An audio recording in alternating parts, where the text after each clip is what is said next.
Autumn 2014, Northern Capital. The weather had already turned chilly, although the sun still occasionally delighted with rare warm rays. David was returning from work when he was unexpectedly called by an old friend, Anthony, with whom he had once studied at university. After graduation, Anthony had moved to Ekaterinburg, where he settled, found a job, and soon got married.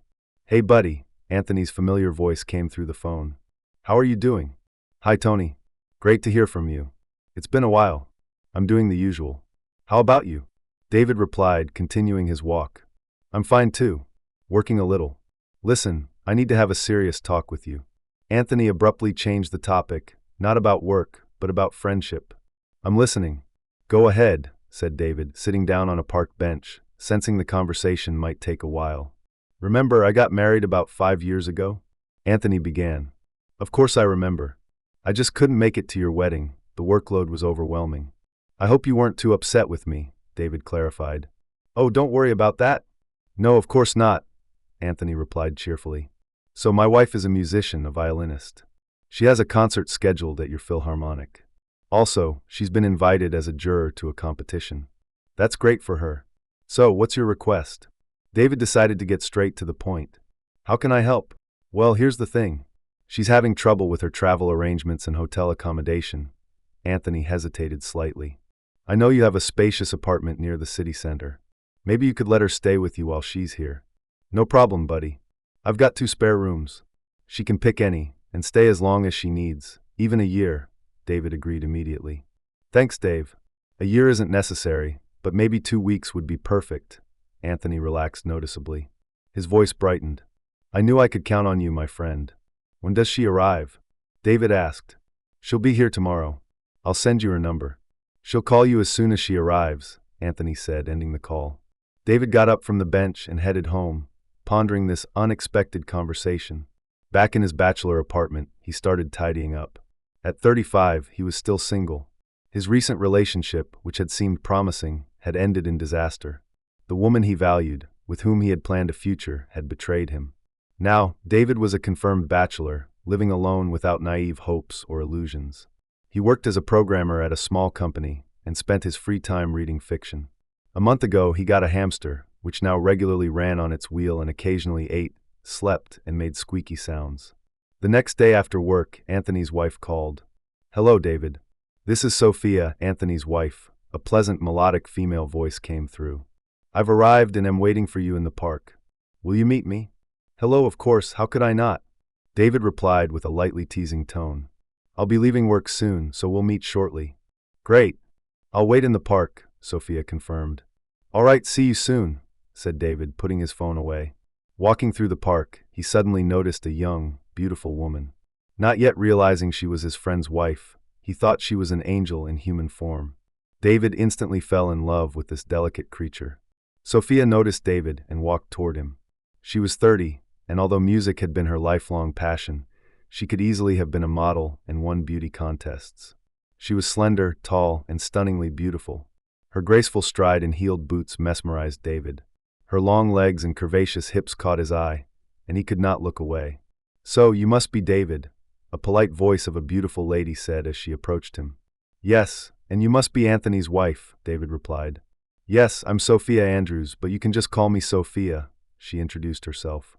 She blushed slightly and extended her free hand for a handshake. David barely touched her soft hand. "Let me help," he offered, gesturing to the suitcase she was holding. "Oh, thank you," Sophia replied, her slight blush adding to her charm in David's eyes. He took the suitcase, and they headed to his apartment. Upon arrival, he helped Sophia settle into a pre-prepared room and offered her dinner. During dinner, over a glass of red wine, their conversation became more relaxed, and they got to know each other better. "How did you meet Anthony?" David asked. "Oh, that's a story," Sophia replied, holding back laughter. "You won't believe it. Can we use you instead of formalities?" David suggested. "Of course," Sophia agreed. "Well, one day, while returning home from work on a crowded bus, Anthony offered me his seat, which I refused. We started arguing, and during the argument, an old man took the seat," she said, laughing. Her plump red lips spread into a wide smile, revealing even white teeth. David noticed that this woman had flawless features. Her pale skin felt velvety to the touch. Long dark hair cascaded over her shoulders. Her large, clear eyes were like the sky. Her figure, despite her height, was astonishingly feminine and expressive.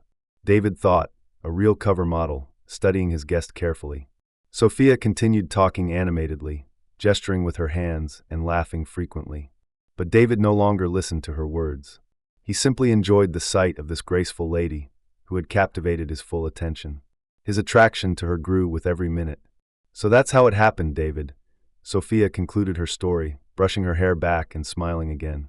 After a short pause, she looked into his eyes, then froze. His burning gaze was impossible to hide, and she immediately felt it. She felt a little embarrassed, but understood everything perfectly. His fiery eyes swept over her figure, drinking in every detail. "Would you like me to play something on the flute?" she offered, breaking the prolonged silence. "Yes, I want you to play on my leather flute," David thought, but after a few seconds, he regained composure and nodded in agreement. They moved to the living room, where Sophia took the flute out of its case. After briefly wiping it with a cloth, she retrieved the sheet music and began playing. The melody was classical and familiar to David. She handled the instrument with virtuosity. Time passed unnoticed, and after finishing, Sophia bowed and, after receiving David's generous applause, put the flute back in its case. At that moment, a squeak came from the terrarium. The hamster had made a sound. "Oh, what a cute hamster!" Sophia exclaimed with delight, running to the terrarium. "What's his name?" David hesitated. When he got the hamster, he had named him Chipper, inspired by a nursery rhyme. But the name now felt out of place. "I named him Handsome," David lied, knowing the hamster couldn't contradict him. But even then, the hamster squeaked loudly, expressing its discontent. Sophia gently picked up the hamster, stroked it, and lightly played with it. The furry little creature squeaked, perhaps in pleasure or surprise. After playing with it for a while, Sophia returned it to the terrarium. David approached her from behind. "Aren't you and Anthony planning to have children?" he asked. Sophia turned, standing only a few inches from his face. "I really want a child," she admitted, her voice trembling with pain. "We've tried everything, but Anthony cannot have children." Sophia's voice grew heavy, her eyes filled with sadness. She rested her head on David's shoulder and began to cry. Realizing his mistake, David tried to comfort her, gently hugging and stroking her back. After a minute, she calmed down slightly, but David continued to hold her. He slowly kissed her delicate neck, then moved to kiss her ears. Inhaling the subtle scent of her perfume, he was captivated. Sophia did not pull away. Instead, she ran her fingers through his hair, welcoming his touch. Moments later, he kissed her cheek, gradually moving closer to her lips. She lowered her eyes but did not resist. He leaned in, and they shared a long, tender kiss that slowly turned into a gentle tongue play. After a minute, Sophia pulled back. "I'm really tired from the trip," she said quietly and shyly. "David, I think I'll go rest. I have to get up early tomorrow and have a busy day. I hope you don't mind. And the wine made me a bit dizzy." "Sorry." "It's okay," David replied, understanding the complexity of the situation.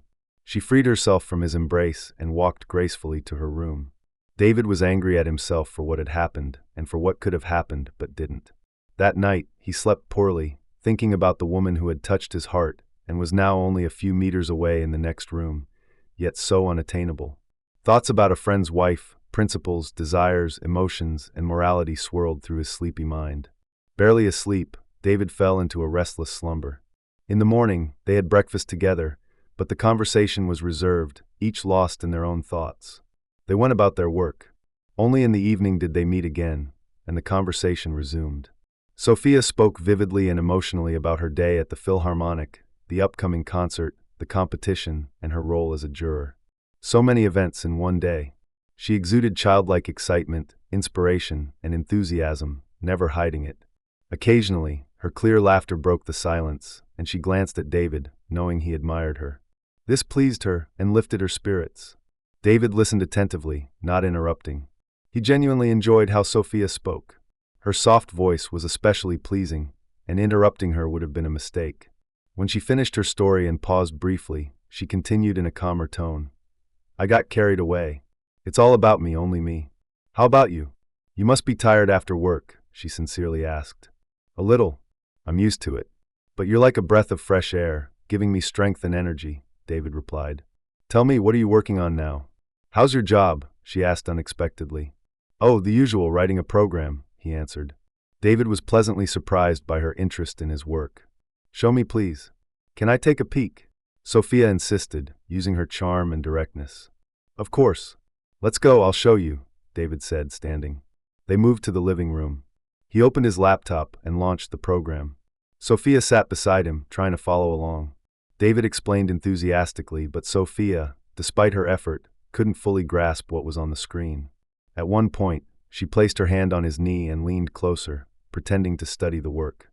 Noticing her proximity, David turned to her and gently kissed her lips. Their kiss was long and passionate, and Sophia did not pull away.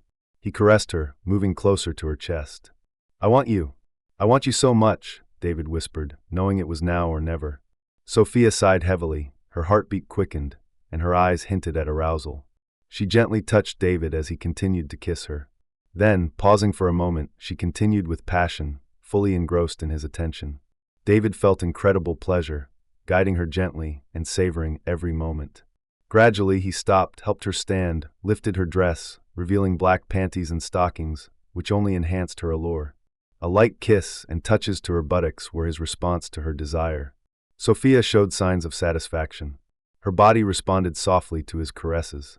David continued respectfully, aware of her feelings. When it was over, Sophia kissed David. He hugged her tightly. At that moment, the phone rang. It was a call from her husband. Sophia answered, trying to remain calm. Anthony, I miss you so much. I miss you too, darling. Can't wait to have you home. Thank David for letting you stay. What would we do without him? Yes, exactly, she replied, hanging up and continuing to enjoy the company of her new lover.